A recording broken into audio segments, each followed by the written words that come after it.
क्या आप जानते हैं कि हमारे देश में बीते 10 सालों में लगभग 90 परीक्षाओं के पेपर लीक हुए हैं। और इस वक्त की बड़ी खबर आपको बता दें, नीट 2026 की परीक्षा रद्द कर दी गई है। उत्तर प्रदेश से जहां पर टीईटी यानी टीचर एलिजिबिलिटी टेस्ट की आज होने वाली परीक्षा को निरस्त कर दिया गया है। नीट परीक्षा रद्द कर दी गई है। NEET 2021 paper leak. NEET UG 2024, REET 2021, UP TT 2021, UG NET 2024, SSC, police भर्ती, रेलवे भर्ती, बीपीएससी, ये तमाम सिर्फ परीक्षाओं के नाम नहीं हैं। ये उन लाखों सपनों के नाम हैं जो हर बार पेपर लीक के साथ चूर चूर हो जाते हैं। क्योंकि भारत में परीक्षा का मतलब सिर्फ मेहनत करना थोड़ी ना रह गया है। आज बच्चा पढ़ाई शुरू करता है, कंपटीशन की तैयारी शुरू करता है, उससे पहले डर होता है कि हम तो पढ़ रहे हैं लेकिन कहीं कोई और टेलीग्राम या व्हाट्सएप में पेपर तो नहीं खरीद रहा। और हर बार लाखों छात्रों के मन में यह सवाल आता है।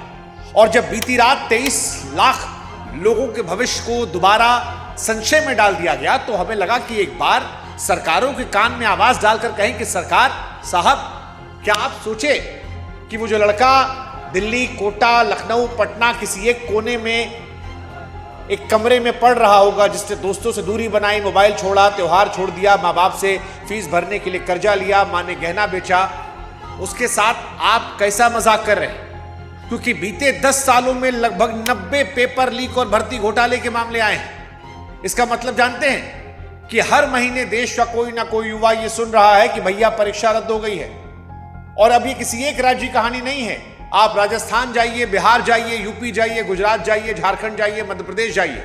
इस देश का शायद ही कोई बड़ा राज्य ऐसा होगा जहां पर युवाओं के सपनों को तोड़ा ना गया, उनके भरोसे पर चोट ना पहुंचाई गई और बच्चों ने आवाज उठाई तो उनकी पीठ को पायदान बना दिया गया।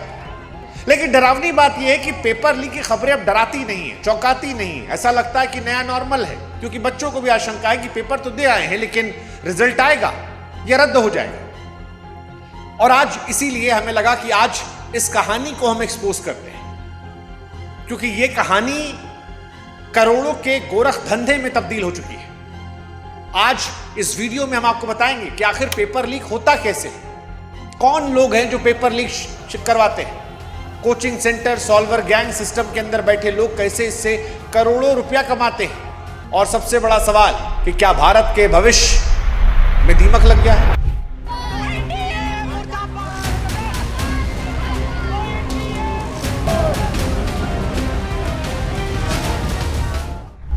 ये सारी बातें आज इस वीडियो के जरिए हम आपको बताने वाले हैं। लेकिन सबसे पहला सवाल कि भारत में पेपर लीक होते क्यों हैं, यह समझना बहुत जरूरी है। भारत में पेपर लीक इसलिए नहीं होते क्योंकि कुछ लोग भ्रष्ट हैं, बल्कि इसलिए होते हैं क्योंकि करोड़ों युवा एक ऐसी दौड़ में फंस चुके हैं जहां एक सरकारी नौकरी पूरी जिंदगी बदल सकती है। 2014 से लेकर 2022 के बीच केंद्र सरकार की नौकरियों के लिए 22 करोड़ से ज्यादा आवेदन आए, लेकिन जो नौकरी थी वो केवल 7 लाख के करीब लोगों को मिली। यानी हर 1000 में सिर्फ 3 लोगों को नौकरी मिली। बाकी जो 997 लोग थे वो अगली परीक्षा का इंतजार करते रहे। और यही वजह है कि आज सरकारी नौकरी सिर्फ नौकरी थोड़ी है, मिडिल क्लास परिवारों के लिए गरीबी से बाहर निकलने का आखिरी रास्ता बन गई है। कहीं पिता अपनी पूरी कमाई बेटी कोचिंग पर लगा रहे, कहीं मां गहने बेचकर फीस भर रही, तो कहीं एक छात्र सालों तक सिर्फ एक परीक्षा के भरोसे अपनी पूरी जिंदगी रोके बैठा। जहां उम्मीद और कंपटीशन इतना ज्यादा हो वहां भ्रष्टाचार का धंधा भी बड़ी तेजी से बढ़ता है। और इसी वजह से एक पूरा नेटवर्क तैयार हुआ है। कोई प्रिंटिंग प्रेस में, कोई कोचिंग सेंटर में, कोई सिस्टम के अंदर बैठा सवालों को बेच रहा है, क्योंकि उसे पता है कि आप इसको खरीदने के लिए सब कुछ बेच देंगे। पेपर लीक अब कोई छोटा धोखाधड़ी का मामला नहीं है, यह करोड़ों रुपए का धंधा है। कई बार उम्मीदवार 5 लाख रुपए से लेकर 50 लाख, 1 करोड़ रुपया तक पेपर लीक पे दे देते हैं। और सबसे बड़ी बात जानते क्या है, इस पूरे खेल में सबसे ज्यादा नुकसान उस ईमानदार छात्र को होता है जो दिन रात सिर्फ मेहनत करता है, जिसके पास पैसा नहीं होता, पहुंच नहीं होता, वो सिर्फ इंतजार, डर और टूटते सपनों को देखता है। अब ये कहानी थी पेपर लीक क्यों होता है। अब समझाते हैं कि पेपर लीक कैसे होता है, कहां से पेपर लीक होता है। तो जब भी कोई पेपर लीक होता है तो लोग हैरान हो जाते हैं कि सीसीटीवी था, सील्ड बॉक्स था, सुरक्षा थी, इतनी सारी सख्ती थी, इसके बावजूद पेपर लीक हो कैसे जाता है। तो हम आपको बता दें कि पेपर लीक किसी एक आदमी का काम नहीं होता, इसके लिए बाकायदा पूरा गिरोह काम करता है। सबसे खतरनाक बात यह है कि यह खेल अक्सर सिस्टम के अंदर से शुरू होता है। किसी भी बड़ी परीक्षा का पेपर कई महीने पहले तैयार होना शुरू होता है। अलग अलग विषयों के एक्सपर्ट सवाल बनाते हैं, फिर उन्हें सील करके बोर्ड तक वो भेज देते हैं। वहां से पेपर प्रिंटिंग प्रेस में जाता है, फिर बैंक, लॉकर या फिर स्ट्रांग रूम में रख दिया जाता है और एग्जाम वाले दिन सुरक्षा के बीच परीक्षा केंद्र तक वो पहुंचाया जाता है। ऊपर से देखने में यह सिस्टम बहुत मजबूत लगता है, लेकिन असली खेल जो है वो वहीं उसी जगह शुरू होता है जहां पर सबसे ज्यादा भरोसा किया जाता है। कई बार प्रिंटिंग प्रेस के कर्मचारी पेपर की फोटो खींच लेते हैं, कहीं रास्ते में लीक कर देते हैं, कई बार स्ट्रांग रूम के अंदर से बाहर निकाला जाता है। कुछ मामलों में एग्जाम शुरू होने से कुछ मिनट पहले ही जवाब बाहर पहुंच जाते हैं। ऑनलाइन एग्जाम शुरू होने के बाद लोगों को यह लगा था कि शायद चीटिंग बंद हो जाएगी, लेकिन घोटालेबाज और चालाक हो गए। एसएससी जैसे कई मामलों में कंप्यूटर को दूर से कंट्रोल करके जवाब हल करवाए गए। कहीं ब्लूटूथ डिवाइस का इस्तेमाल हुआ, कहीं पर डमी कैंडिडेट बैठाए गए, कहीं पर ओएमआर शीट तक बदल दी गई। धीरे धीरे ये पूरा खेल जो है ये करोड़ों के धंधे में तब्दील हो गया। कोई पेपर बाहर निकालता है, कोई जवाब तैयार करता है, कोई छात्र ढूंढता है और कोई करोड़ों की डील करवाता है। और इस खेल में कोचिंग सेंटर अपना बिजनेस बढ़ाते हैं, सॉल्वर गैंग पैसा कमाता है, दलाल मध्यस्थता करते हैं और सिस्टम के अंदर बैठे लोग पैसे के लालच में मदद कर देते हैं। सबसे डरावनी बात यह है कि इतने बड़े पेपर लीक बाहर बैठे लोग अकेले नहीं करते। ज्यादातर बार पेपर सिस्टम के अंदर से निकलता है और हर नए लीक के साथ मेहनत करने वाले लाखों छात्रों के भरोसे को तोड़ दिया जाता है। और इसमें बड़ी भूमिका कोचिंग सेंटर, सॉल्वर गैंग की होती है, जिन्होंने भारत में अड्डा बना लिया है। देखिए, भारत में जब कभी पेपर लीक होता है तो कोचिंग इंडस्ट्री का हर बार नाम आता है, हर बार लगभग इनका नाम आता है। हालांकि हम ये कहेंगे कि हर कोचिंग सेंटर गलत नहीं है, लेकिन कई मामलों में जांच एजेंसियों को कोचिंग मालिकों, शिक्षकों और सॉल्वर गैंग के बीच गहरी साठगांठ के सबूत मिले। वजह बहुत साफ है, आज कोचिंग सिर्फ पढ़ाई नहीं है बल्कि हजारों करोड़ रुपए का बिजनेस बन गई है। किसी भी संस्थान के लिए सबसे बड़ा विज्ञापन उसका रिजल्ट और सिलेक्शन है। जितने ज्यादा टॉपर्स उतने ज्यादा नए बच्चे, और जितने ज्यादा नए बच्चे उतने ज्यादा पैसे। यही वजह है कि कुछ लोग हर हाल में सिलेक्शन चाहते हैं, चाहे गलत रास्ता क्यों न चुनना पड़े। कई मामलों में आरोप लगे कि कुछ कोचिंग सेंटरों ने सिस्टम के अंदर बैठे लोगों से मिलकर पेपर पहले हासिल कर लिए। कहीं वीआईपी बैच चलाए गए, कुछ चुनिंदा छात्रों तक जवाब पहुंचाए गए, तो कहीं सॉल्वर गैंग के जरिए परीक्षा दिलवाई गई। इस पूरे खेल में करोड़ों रुपए घूमते हैं, क्योंकि एक बड़ा सिलेक्शन अगले साल हजारों नए एडमिशन ला कर देता है।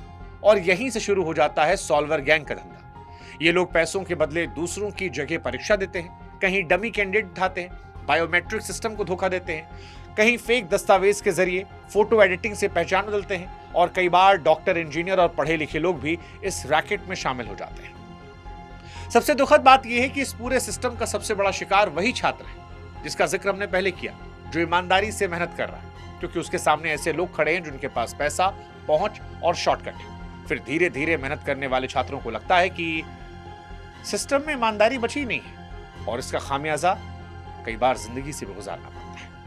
अब अगर आपको यह लगता है कि ये किसी एक राज्य की समस्या है तो आप गलत हैं। आज इस वीडियो में आपको बताएंगे किन किन राज्यों में पेपर लीक ने युवाओं का भरोसा तोड़ा, क्योंकि पेपर लीक अब अपवाद नहीं है, ये धीरे धीरे पूरे देश की समस्या बन गई। पिछले कुछ सालों में देश के अलग अलग हिस्सों में ऐसे मामले सामने आए जिन्होंने लाखों युवाओं को सोचने पर मजबूर किया कि क्या इस सिस्टम में ईमानदारी से मेहनत करके नौकरी हासिल हो सकती है। सबसे ज्यादा नाम राजस्थान का चर्चा में रहा। रीट 2021 पेपर लीक, पुलिस भर्ती, पटवारी, लाइब्रेरियन और कई दूसरी परीक्षाओं में पेपर लीक के आरोप लगे। कई बार सरकार ने इंटरनेट बंद किया, लाखों पुलिसकर्मी लगाए, लेकिन इसके बावजूद सवाल परीक्षा से पहले बाहर पहुंच गए।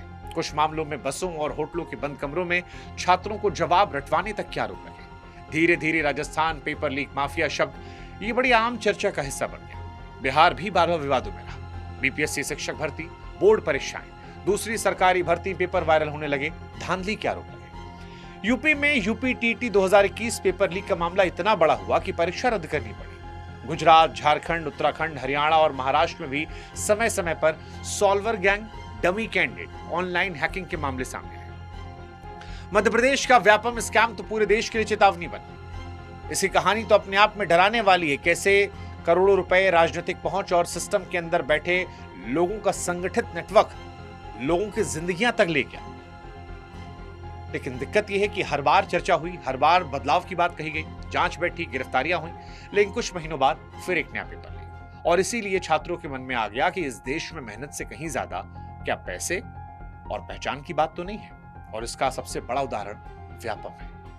अगर भारत के सबसे बड़े और सबसे डरावने पेपर लीक घोटाले की बात की जाए तो व्यापम स्कैम का नाम सबसे ऊपर आता है।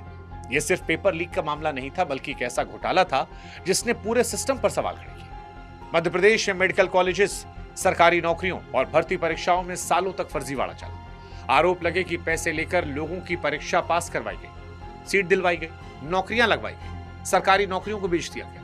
इस पूरे खेल में सॉल्वर गैंग, दलाल, अधिकारी, नेता, सिस्टम के अंदर बैठे लोग शामिल थे। कहीं दूसरे लोग छात्रों की जगह परीक्षा देने बैठे, रोल नंबर को बदला गया, कहीं पैसे लेकर मेरिट तक बदलने के आरोप लगे। लेकिन व्यापम को सबसे खतरनाक सिर्फ उसका भ्रष्टाचार नहीं बनाता, बल्कि उससे जुड़ी रहस्यमयी मौतें भी बनाती है।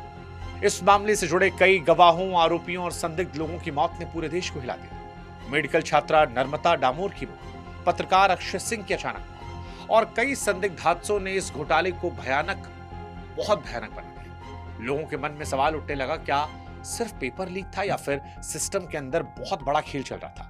व्यापम ने देश को पहली बार दिखाया कि पेपर लीक सिर्फ चीटिंग नहीं, बल्कि करोड़ों रुपए, राजनीतिक पहुंच और सत्ता से जुड़ा एक ऐसा नेटवर्क है जो जरूरत पड़ने पर सच को दबा भी सकता है। और सबसे दुखद बात यह रही कि इस पूरे घोटाले में सबसे ज्यादा नुकसान उन ईमानदार छात्रों का हुआ जो अपनी मेहनत के भरोसे परीक्षा देने पहुंचे थे। हाँ, पेपर लीक लाखों छात्रों की हालत तोड़ रहा है, क्योंकि पेपर लीक सिर्फ परीक्षा रद्द थोड़ी करता है, लाखों छात्रों को मेंटली तोड़ देता है। एक छात्र महीनों या कई बार सालों तक सिर्फ एक परीक्षा की तैयारी करता है। वो दोस्तों से दूर होता है, परिवार से कम बात करता है, सोशल मीडिया छोड़ता है, अपनी पूरी जिंदगी एडमिट कार्ड और रिजल्ट के भरोसे रोकता है। लेकिन जब वही परीक्षा पेपर लीक की वजह से रद्द होती है तो सिर्फ एग्जाम नहीं टूटता, उसके साथ छात्र का भरोसा, उम्मीद, मानसिक शांति भी टूटती है। फिर से फीस भरनी पड़ती है, फिर से किराया देना पड़ता है, फिर से किताबें खोलनी पड़ती है। जिनकी उम्र सीमा खत्म होने वाली होती है, उनके लिए हर रद्द परीक्षा किसी सदमे सी होती है। सबसे दुखद बात यह कि इस दबाव का असर अब छात्रों की मेंटल हेल्थ पर दिखने लगा है।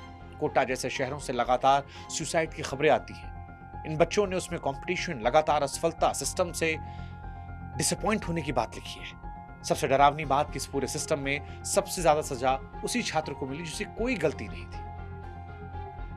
वो इसलिए परेशान हुआ क्योंकि किसी ने पेपर लीक करवा दिया था। अब सवाल कि सरकारें सिस्टम पेपर लीक को रोकने में नाकाम क्यों रही? क्योंकि 10 साल में लगभग 90 बार पेपर लीक हुए। हर नए पेपर लीक के बाद देश में लगभग वही कहानी आती है कि पेपर लीक हुआ, छात्रों का विरोध, जांच के आदेश, कुछ की गिरफ्तारी, कुछ बड़े बड़े बयान, वादे और कुछ समय बाद पूरा मामला ठंडा। लेकिन सबसे बड़ा सवाल वही कि इतने सालों के बावजूद पेपर लीक रुक क्यों नहीं रहा? सरकारें हर बार दावा करती है, इंटरनेट बंद कर दिया जाता है, पूरे इलाके में सुरक्षा बढ़ाई जाती है, सीसीटीवी, बायोमेट्रिक सिस्टम लगाए जाते हैं, लेकिन इसके बावजूद बार बार पेपर लीक हो रहा है। लोगों के मन में शक और गहरा हो रहा है कि समस्या सिर्फ सुरक्षा नहीं, सिस्टम के अंदर बैठे लोग भी हैं। कई मामलों में जांच एजेंसियों ने अधिकारियों, कर्मचारियों की भूमिका पर सवाल उठाए, गिरफ्तारियां हुई, लेकिन बहुत कम बार किसी बड़े जिम्मेदार व्यक्ति पर ऐसी कार्रवाई हुई जिससे संदेश साफ जाता। यही वजह है कि पेपर लीक करने वाले गिरोह बार बार नए नए तरीके खोजते हैं। सबसे बड़ी समस्या जवाबदेही की है। लाखों छात्रों का भविष्य प्रभावित होता है, परीक्षाएं रद्द होती हैं, करोड़ों रुपए खर्च होते हैं, लेकिन असली जिम्मेदारी तय करने में सिस्टम अक्सर बच जाता है। धीरे धीरे छात्रों के मन में भावना बैठने लगती है कि सिस्टम तो धैर्य मांगता है, लेकिन खुद अपनी गलतियों की जिम्मेदारी लेने से बचता है। इस पूरी कहानी में एक तरफ वो छात्र हैं जो रात रात भर ईमानदारी से पढ़ते हैं, और दूसरी तरफ वो सिस्टम जहां कुछ लोग मेहनत नहीं बल्कि पहुंच और पैसे से सब कुछ बदल देते हैं। और शायद यही सबसे बड़ा खतरा है, जब लाखों युवा सिस्टम से उम्मीद खोने लगते हैं। देखिए, देश को समझना होगा, सरकारों को समझना होगा कि अगर पेपर लीक की कहानी नहीं रुकी तो इसका असर सिर्फ आज की परीक्षाओं तक नहीं बल्कि पूरे सिस्टम और आने वाली पीढ़ियों पर पड़ेगा। जब एक छात्र सालों की मेहनत के बाद भी ये महसूस करता है कि उसका रिजल्ट सिर्फ उसकी पढ़ाई पर नहीं बल्कि सिस्टम की ईमानदारी पर है, तो धीरे धीरे उसका भरोसा टूटने लगता है। अगर यही भरोसा पूरी पीढ़ी में खत्म हो गया तो फिर परीक्षाओं का मतलब बदल जाएगा। आज लाखों युवा सरकारी नौकरी को सिर्फ नौकरी नहीं बल्कि सुरक्षित भविष्य और सम्मान का रास्ता मांगते हैं। लेकिन अगर बार बार यही संदेश गया कि पेपर लीक हो सकता है, परीक्षा रद्द हो सकती है, सिस्टम अंदर से ज्यादा खेला करता है, तो सबसे बड़ा नुकसान सिर्फ छात्रों का नहीं देश का होगा। क्योंकि छात्र या तो दौड़ से बाहर हो जाएंगे, या सिस्टम का भरोसा खोएंगे, या शॉर्टकट अपनाएंगे। और इसका नुकसान देश को होगा, क्योंकि देश को सही प्रतिभा नहीं मिलेगी, देश अंदर से खोखला हो जाएगा। इसीलिए मैं कह रहा हूं कि पेपर लीक सिर्फ अपराध नहीं है बल्कि पूरे भविष्य के भरोसे का सवाल है। सबसे बड़ा सवाल यही कि क्या भारत का परीक्षा सिस्टम अभी भी भरोसे पर खड़ा है? ये कहानी सिर्फ पेपर लीक की नहीं थी, उस भरोसे की कहानी थी जो बार बार टूट रहा है और फिर भी हम उम्मीद करते हैं कि शायद अगली बार ठीक हो जाएगा। सवाल सिर्फ सिस्टम से नहीं है, हमसे भी है। क्या हम एक ऐसे सिस्टम को सामान्य मान रहे हैं जहां मेहनत से ज्यादा ताकत पहुंच काम कर रही है? क्या हम हर बार खबर देखकर गुस्सा तो करते हैं लेकिन फिर भूल जाते हैं और यही पेपर लीक करने वालों को मौका देता है? क्या आने वाली पीढ़ी के लिए ईमानदारी से परीक्षा देना सिर्फ सपना हो जाएगा? ये बहुत बड़ा सवाल है और ये डरावना सवाल है। इसीलिए आज जरूरत सिर्फ सवाल उठाने की नहीं है बल्कि सरकारों से जवाब मांगने की है, क्योंकि जब तक जवाबदेही नहीं तय होगी तब तक हर नया पेपर लीक सिर्फ एक खबर बनकर रहेगा और हर छात्र उस दर्द को फिर से जीता रहेगा। इसलिए अगर आप मानते हैं कि परीक्षा का मतलब मेहनत होना चाहिए ना कि सिस्टम की पहुंच, तो आप भी इस आवाज को आगे बढ़ाइए और ये सवाल खुद से पूछिए, क्या हम सिस्टम बदलना चाहते हैं या फिर एक और खबर का इंतजार करना चाहते हैं? और ये बहुत बड़ा खतरा है जब लाखों युवा सिस्टम से उम्मीद खोने लगे। वो जमाना और था जब सवाल पेपर में थे, आज सवाल सिस्टम पर है। सरकारों को समझना होगा बेहतर भविष्य के लिए, देश के छात्रों के लिए। आशा करते हो समझेंगे। जय हिंद, जय भारत, नमस्कार।